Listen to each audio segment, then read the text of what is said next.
I believe that this nation should commit itself to achieving the goal before this decade is out of landing a man on the moon and returning him safely to the earth. We choose to go to the moon in this decade and do the other things, not because they are easy, but because they are hard. Because that goal will serve to organize and measure the best of our energies and skills. The date was May 25th, 1961. Thrust into a race for international space supremacy, President John F. Kennedy passed the torch to a young National Aeronautics and Space Administration.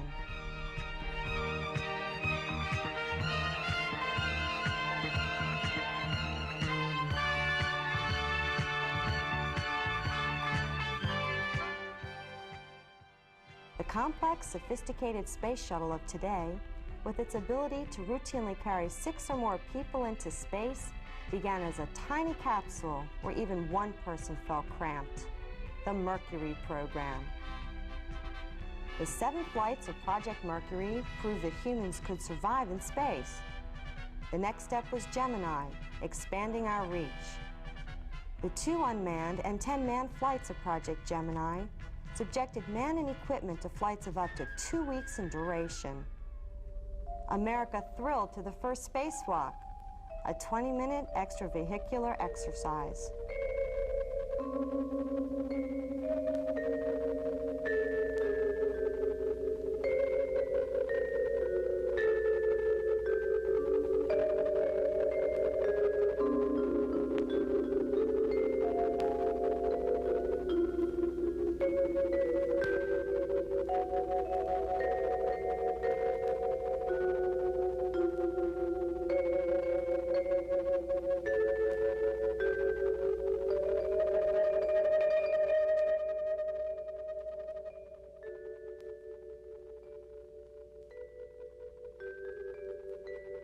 The cumulative experience of these early manned flights gave NASA a foundation of confidence for its next project, Apollo, a national effort that fulfilled a dream as old as humanity, a human on the moon.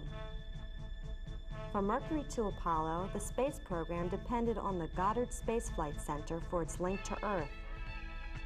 Fort Goddard was the home of the Manned Spaceflight Network, the central control for 29 ground tracking stations, 4 tracking ships, and 8 specially modified tracking planes.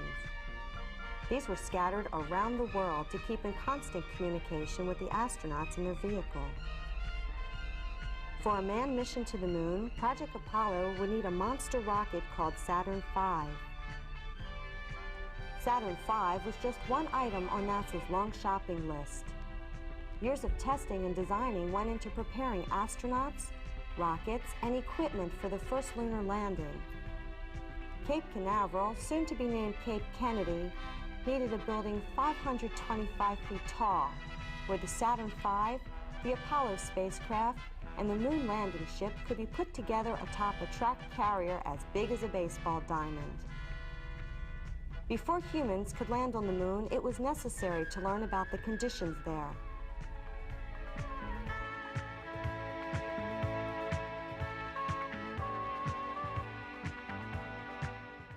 In those days, we were not at all sure about what the space environment was, and we were very concerned about the various radiations from the sun and from outer space and what effect they would have on the men who were in this capsule.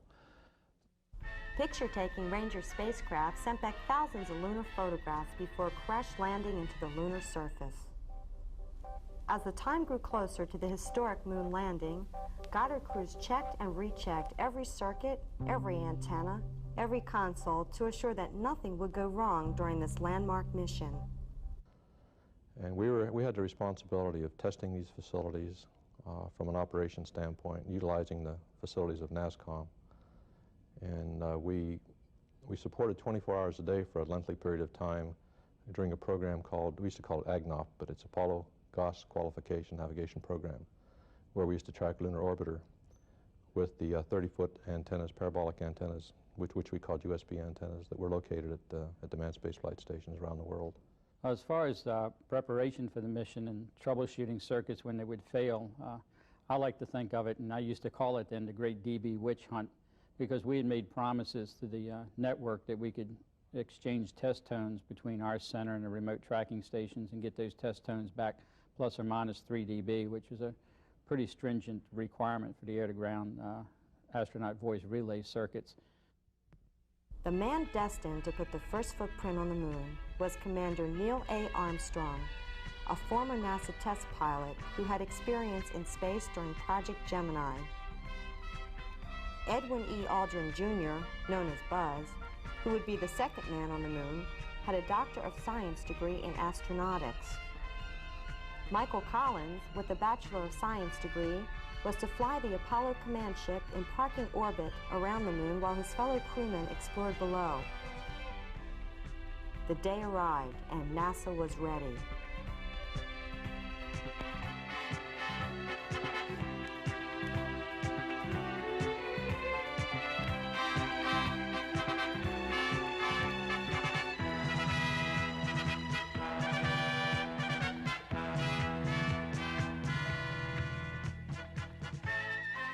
Armstrong went aboard at 6:54 a.m. and took position in the Apollo's left-hand couch.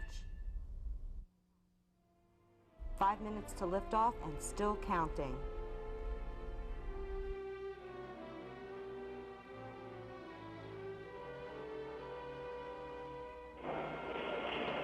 T-minus 15 seconds. Guidance is internal. 12, 11, 10, 9. Ignition sequence start. 6.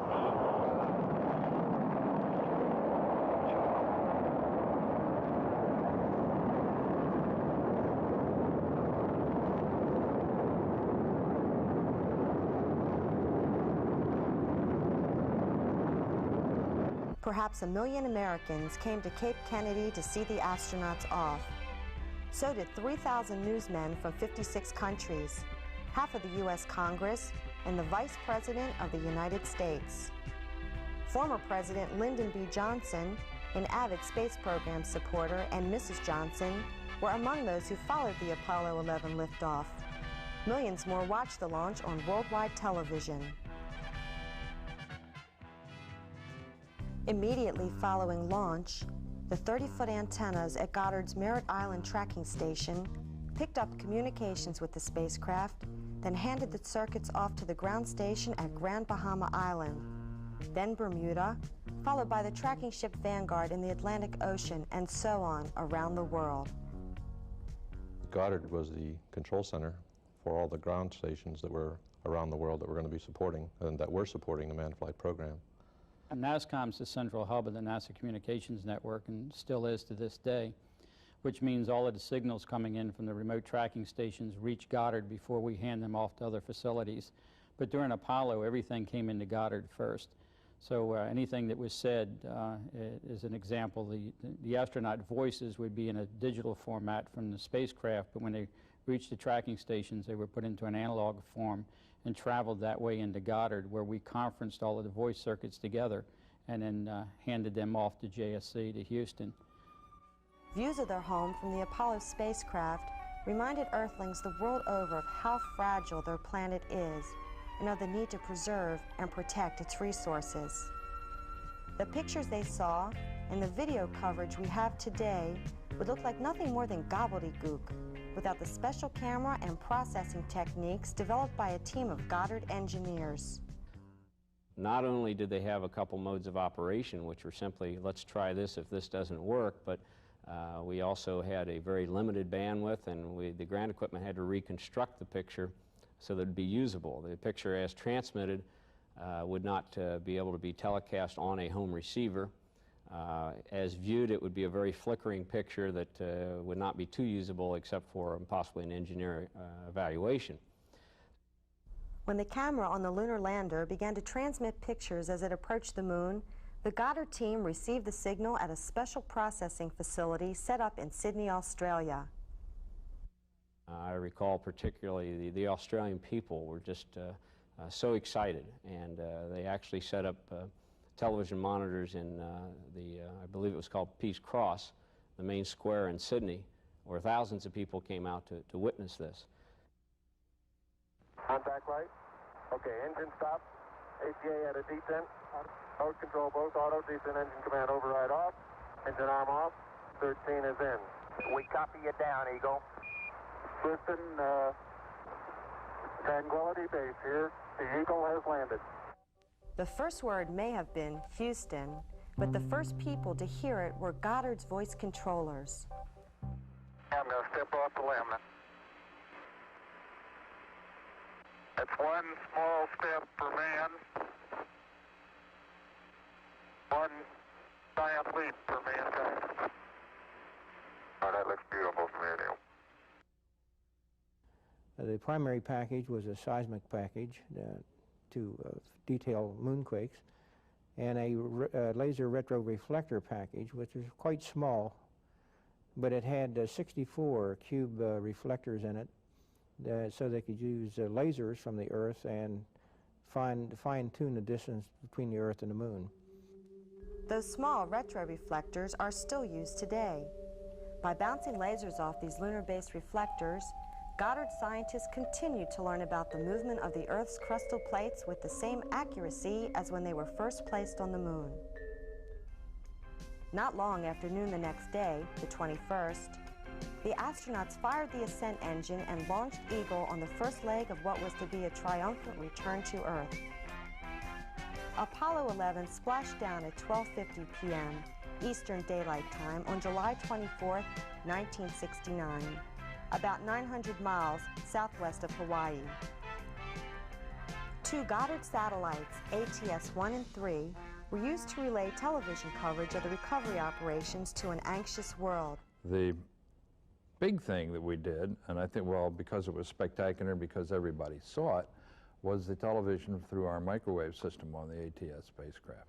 At one time, we planted a little 12, 15-foot antenna on the flight deck of the carrier and actually transmitted live television from the carrier, from what was going on the deck of the carrier, via the ATS satellite back to the networks. It was the only possible live television so the whole world could see what was going on. And of course, included in that was the actual recovery. Apollo did more than reach for the future. It refreshed our spirits and heightened our awareness of the human potential. For the United States, Apollo provided renewed confidence that given the resolve, resources, and commitment of a free people, the U.S. can lead mankind in the great adventure of space exploration.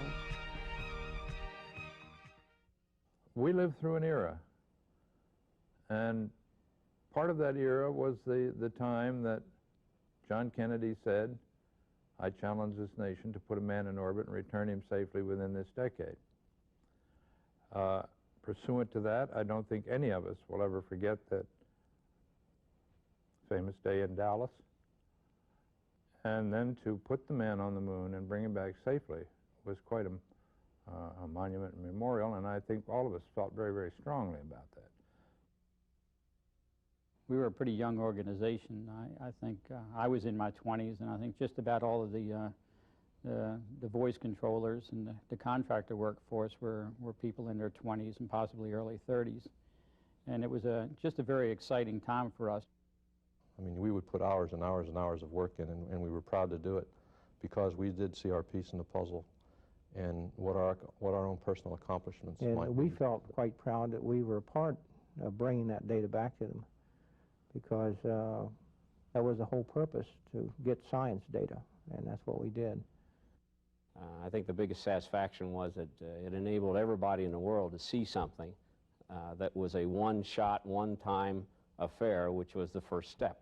And that's basically what we worked on, and as other speakers that I've heard speak said, that we worked a lot of long hours and strenuous days, and I think everybody that worked on that program probably agrees that they didn't notice it. It was just too exciting to be concerned about the hours you spent. It was a unique project, and we haven't been back in a long time, and it is something that we were really proud to be a part of. And every country we went to, they were all proud to be participants. Well, it was a great thing for the United States. It was a great thing for NASA, and I have to think it was a great thing for Goddard Space Flight Center.